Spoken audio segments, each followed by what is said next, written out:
খাগড়াছড়িতে coffee চাষের প্রতি আগ্রহ বাড়ছে পাহাড়ি মৌসুমি ফল চাষীদের। পাহাড়ের ঢালে কফি বাগান দেখতে প্রতিদিনই ভিড় করেন পর্যটকরা।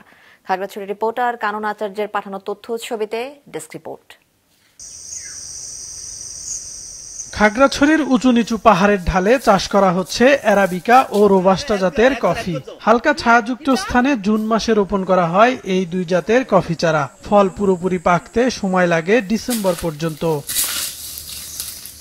৩ একর মিশ্র ফল বাগানে অ্যারাবিকা ও রোবাস্টা জাতের ১২০০ চারা রোপণ করেছিলেন কফি চাষী রতি বিজয় ত্রিপুরা। ফলন ও লাভ ভালো হওয়ায় চাষের জমি বাড়াতে চান তিনি। গত বছর থেকে বিক্রি করা শুরু করছে, ফলনটা অনেকগুলা পাওয়ার আশা করছে আর কি। বছরে 2বার সার দিলে ফলনটা ভালো পাওয়া যায়। রতি বিজয় ত্রিপুরার মতো জেলার রামগড়, মাটিরাঙ্গা সদর ও দীঘিনালা উপজেলার ১২০ কৃষককে কফির ২ জাতের চারা সরবরাহ করেছে কৃষি গবেষণা ইনস্টিটিউট। কাজু বাদাম ও কফি গবেষণা উন্নয়ন ও সম্প্রসারণ প্রকল্পের আওতায় দেয়া হয়েছে এসব চারা।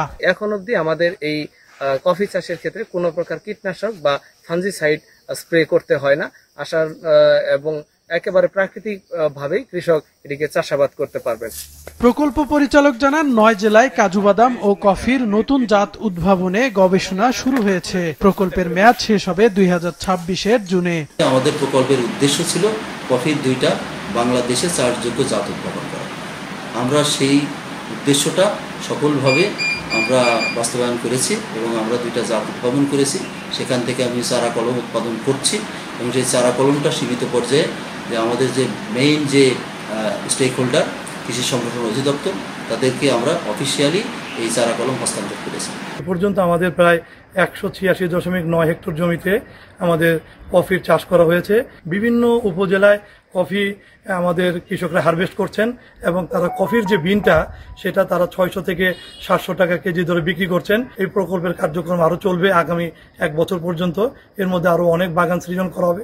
আগামীতে আমি আশা করি এই খাগড়াছড়িতে কফি একটি অর্থকরী ফসল হিসেবে আবির্ভূত হবে। এদিকে পাহাড়ের ঢালে কফি বাগান দেখতে প্রতিদিনই ভিড় করেন পর্যটকরা। কফি বাগান প্রথমবারের মতন দেখা, খুব ভালো লাগছে। একদম নতুন নতুন জিনিস শিখতে পারছি। কফির চাহিদা দিন দিন পৃথিবীতে বাড়ছে। সেদিক থেকে আমাদের এখানকার লোকাল ভ্যারাইটি আমি মনে করি যে এটা আমাদের অর্থনীতিতে অনেক অবদান রাখতে পারবে। এবছর জেলার প্রায় ১৮৬.৯ হেক্টর জমিতে রোবাস্টা ও অ্যারাবিকা জাতের কফি চাষ করা হয়েছে। কাউসার আহমেদ, মাছরাঙ্গা, নিউজ শো।